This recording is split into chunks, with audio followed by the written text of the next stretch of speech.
Spotlight is a production of CTNY, the Catholic Television Network of Youngstown. It seeks to spotlight people, places, and events from around the Diocese of Youngstown that promote the new gospel of joy called for by Pope Francis. Your program host is Father James Corda.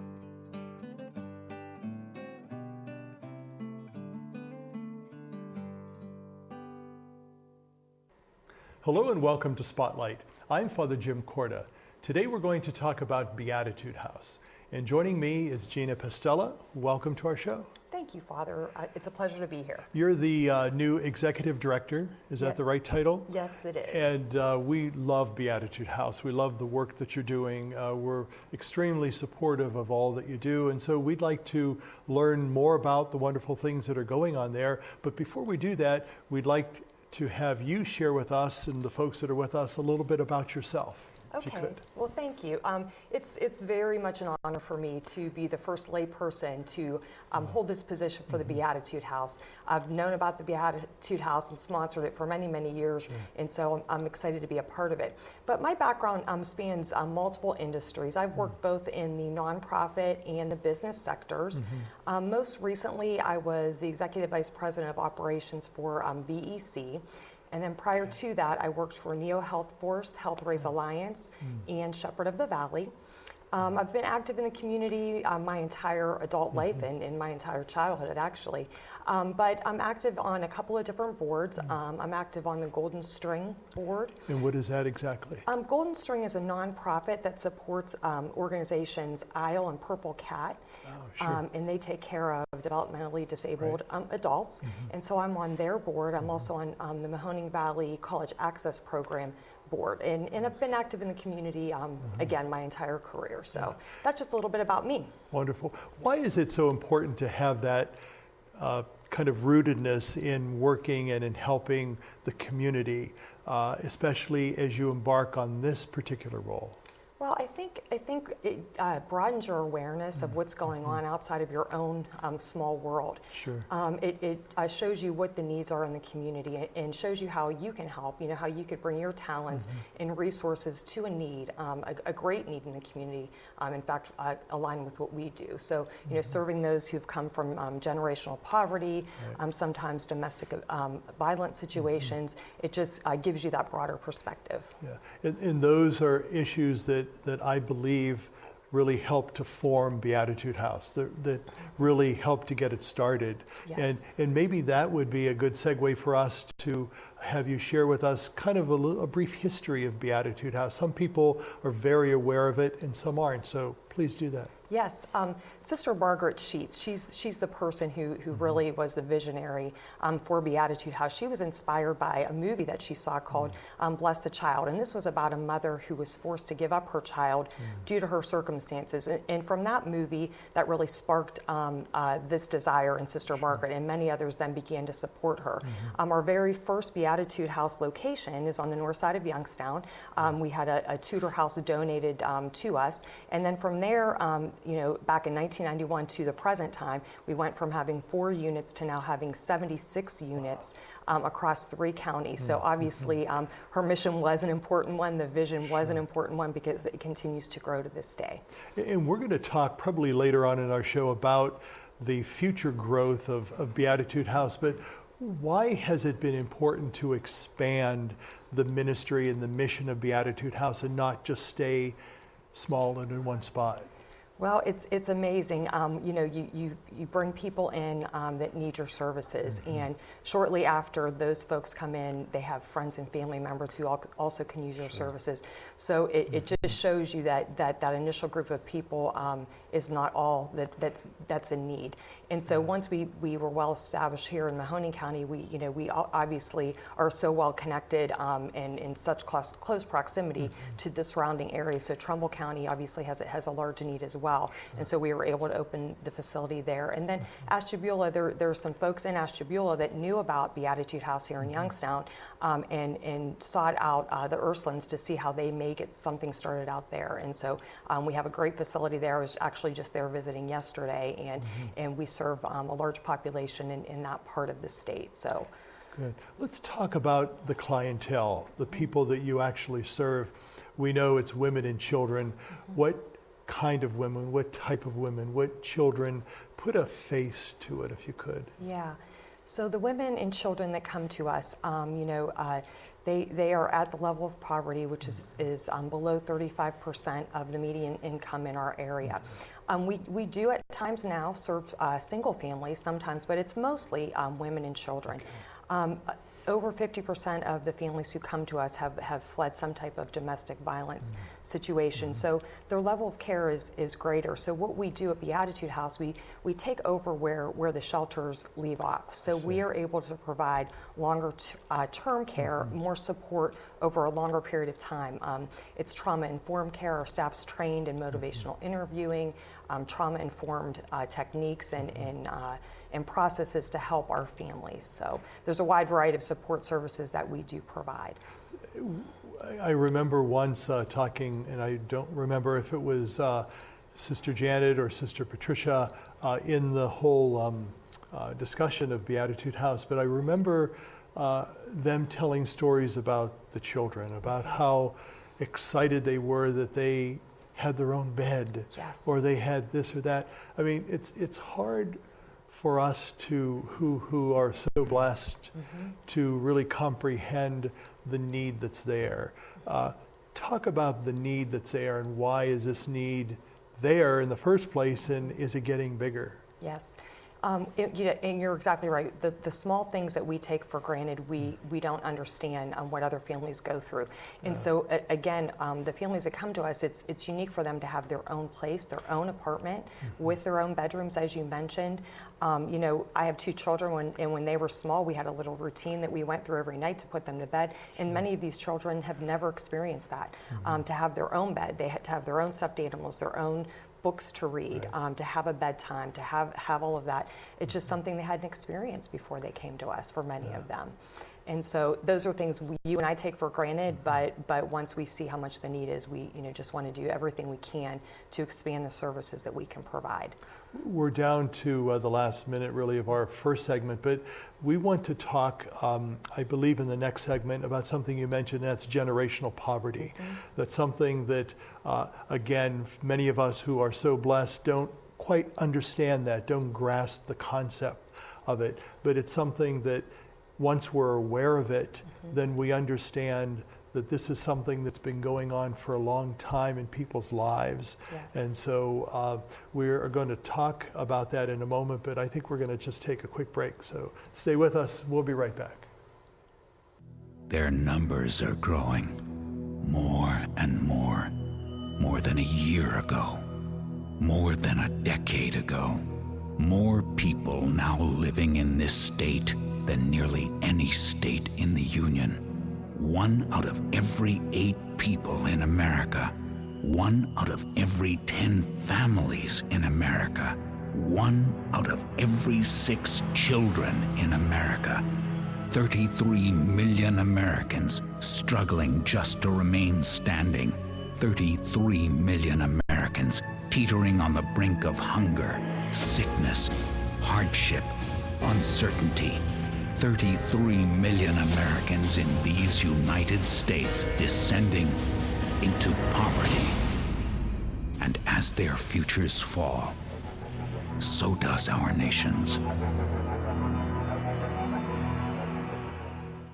We are in our 7th year, Cristo Rey Jesuit High School. One of the things that's unique about this school is that our kids work 5 days a month at offices in downtown Chicago to pay for their education. We got telephone calls the first day thanking us for sending us those kids to their companies. 95% of our kids are the first ones in their families to finish high school, and 87% of our graduates are in college right now. No one believed that it would be as successful as it is. Well, it's obviously caught on, and we're very, very excited about it. Welcome back to our show. I'm talking with Gina Pastella, who is the Executive Director of Beatitude House. Gina, before we took a break, we were talking about this issue that we call generational poverty. Many people don't fully understand or really comprehend what that's all about, but it's a real issue and problem, not only just in our area, but in many cities around the country. Can you explain what that is, first of all, and then share with the folks that are with us how you learned a little bit more about that to better help you in the work that you're doing? Sure. Generational poverty is just what it says. It's families who've experienced poverty generation after generation. They've been stuck in that cycle for a very long time, and it's very difficult for them to move themselves beyond that.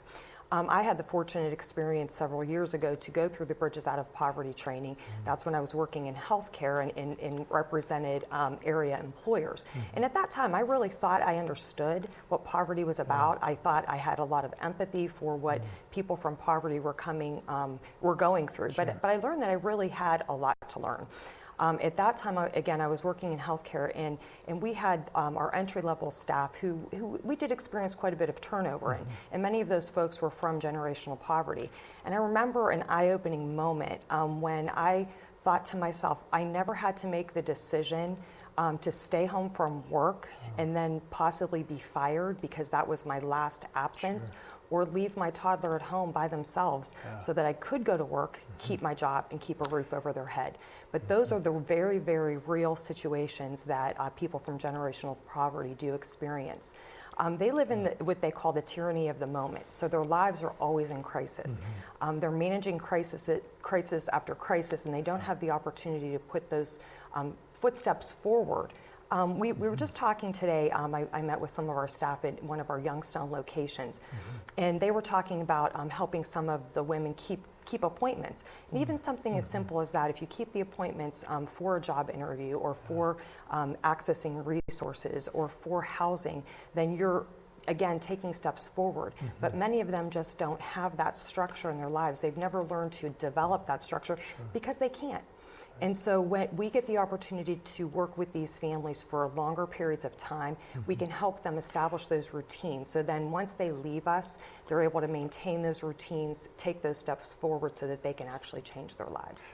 So it's almost like things that we take for granted and do as if it's the back of our hand.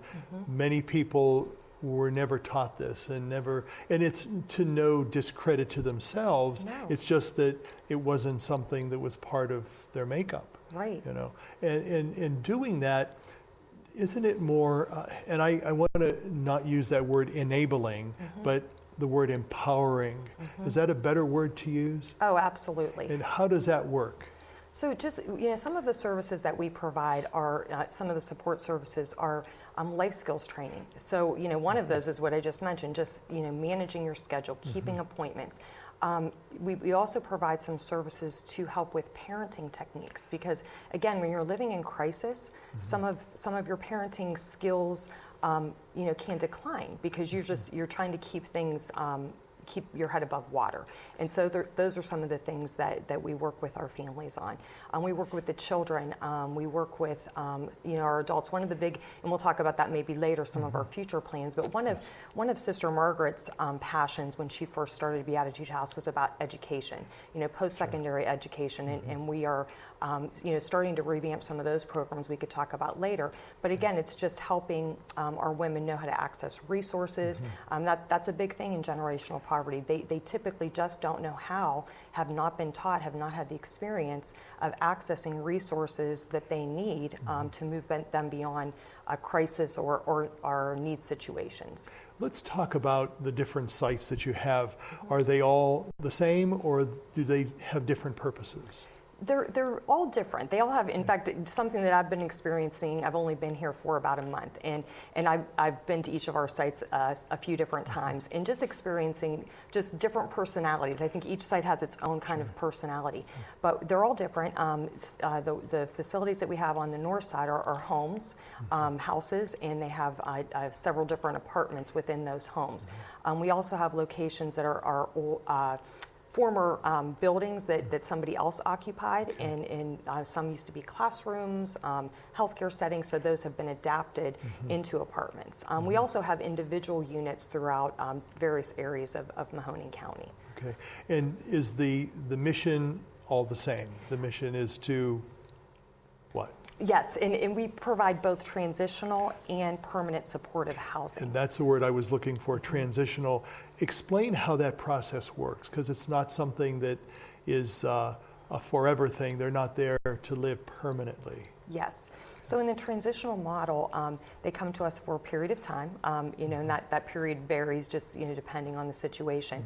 But during that time, we try to provide as many services as we possibly can so that when they are ready to leave and they have the ability to access a more permanent housing situation, they are very prepared for that, and hopefully able to maintain that situation, both employment-wise, housing-wise, taking care of their children, and so forth. So it's exactly what it says, transitional housing, yes. Let's say that in our last few minutes of our middle segment, let's say that some of the clients are really not prepared to move on. Do you give additional assistance, additional education to make sure that when they go out into the real world that they are prepared? Yeah, we do as much as we possibly can, and if there's some type of, we have great partners also in the community, so if there's something that we are just not equipped to provide, we collaborate with so many different wonderful agencies and partners. So if they are moving on and we know that they do need some additional support services that we can no longer provide, we again make sure that they are well connected and have those relationships formed before they move on. Good.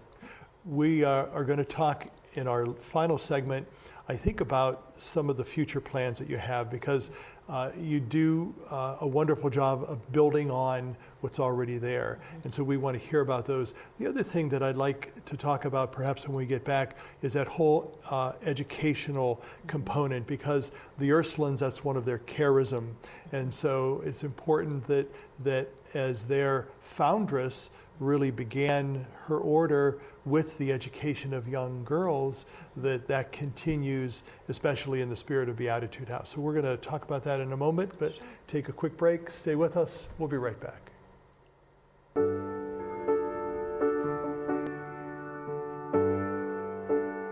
There is a place where a total stranger will give you their blood. There is a place where someone you never knew will save your child from drowning. A place where people from 7 states away will turn up at your door and give you food and shelter after a flood. There's a place where a person who doesn't look like you, talk like you, or dress like you will stretch out their hand and put it across your shoulders and say, "Everything is going to be okay." That place is called America, where we look out for each other, and it's up to us to keep it that way. When you help the American Red Cross, you help America. I am Marino. Je suis Marino. I am Marino. I believe that we are all connected to each other, and that is the gift of compassion that unites us and makes us one. It doesn't matter what language, culture, or tradition we come from. We can share compassion wherever we are. Marino, an American Catholic organization of priests and brothers, has been reaching out to those in need for nearly 100 years in 26 countries throughout the world.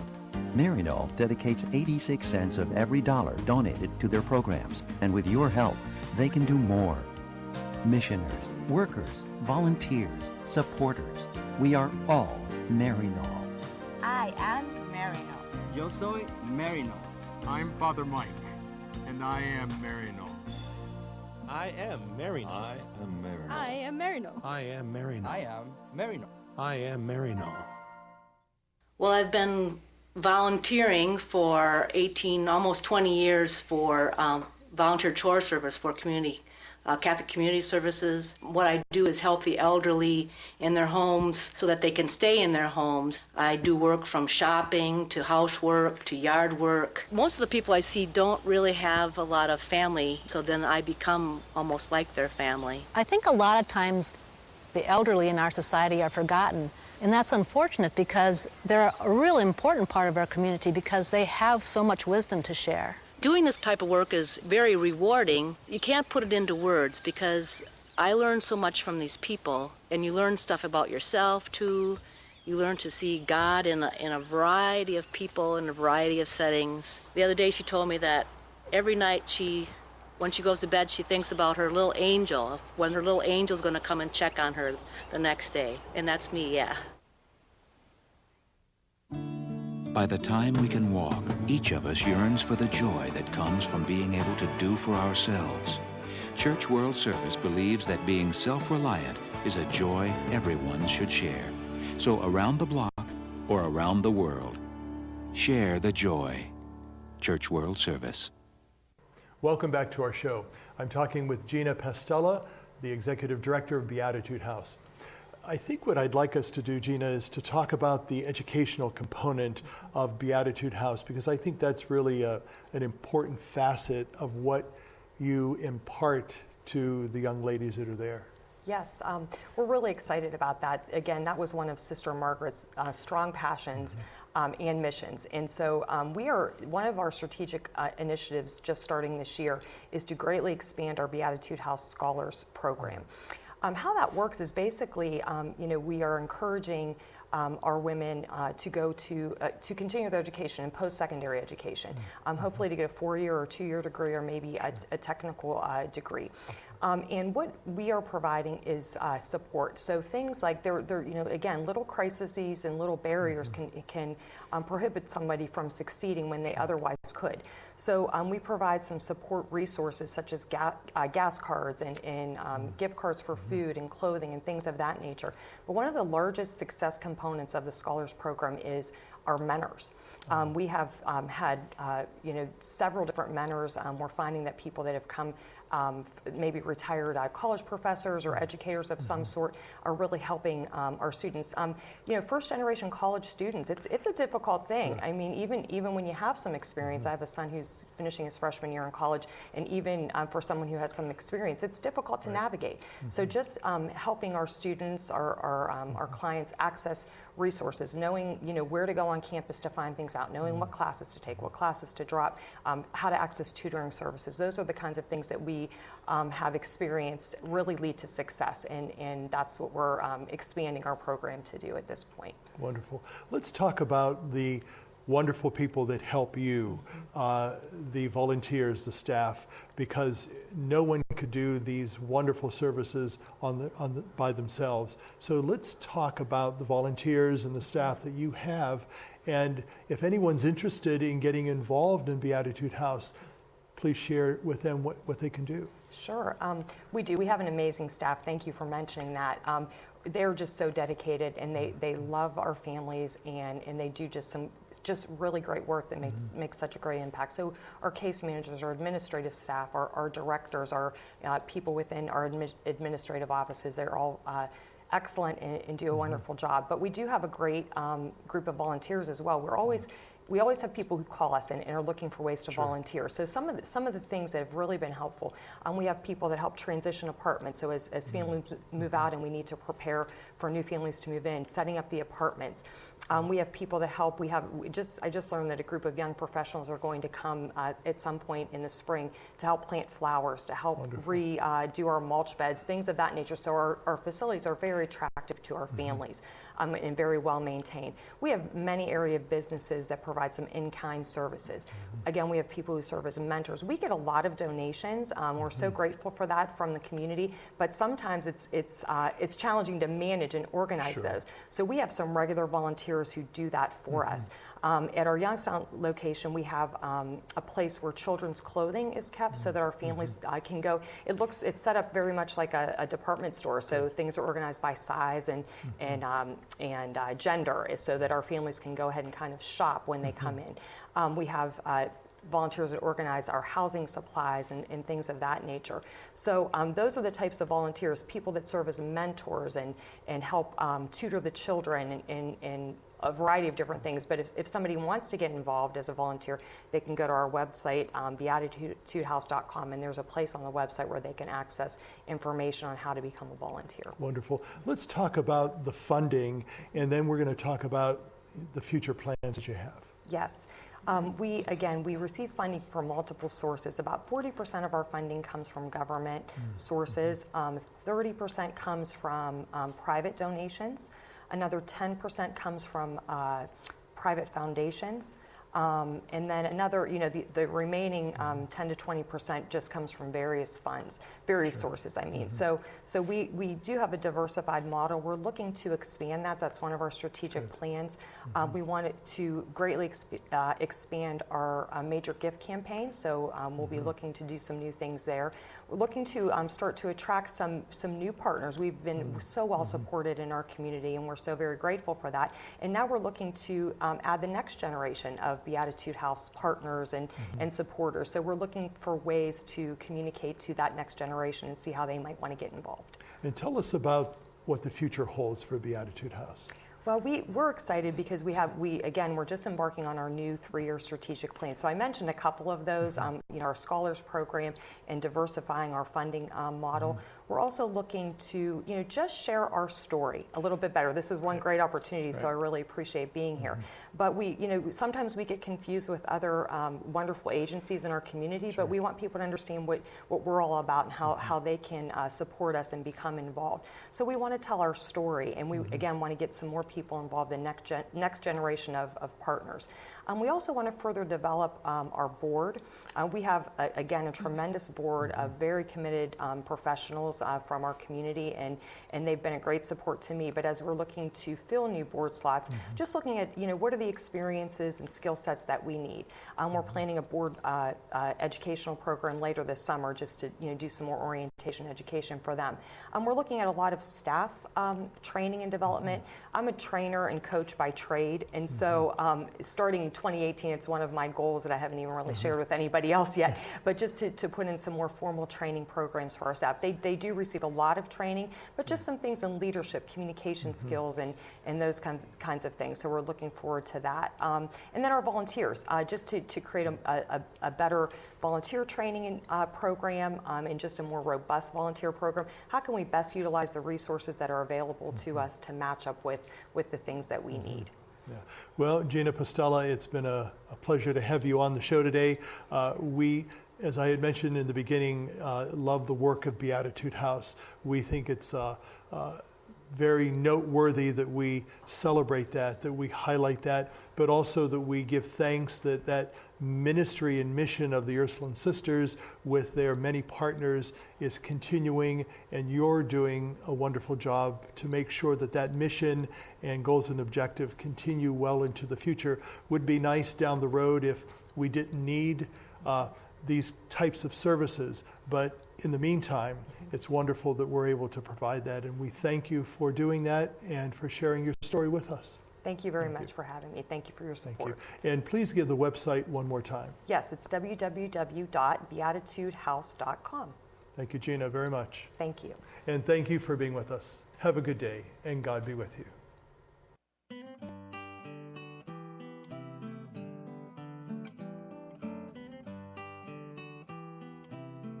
Spotlight has been a production of CTNY, the Catholic Television Network of Youngstown. Your program host was Father James Corda.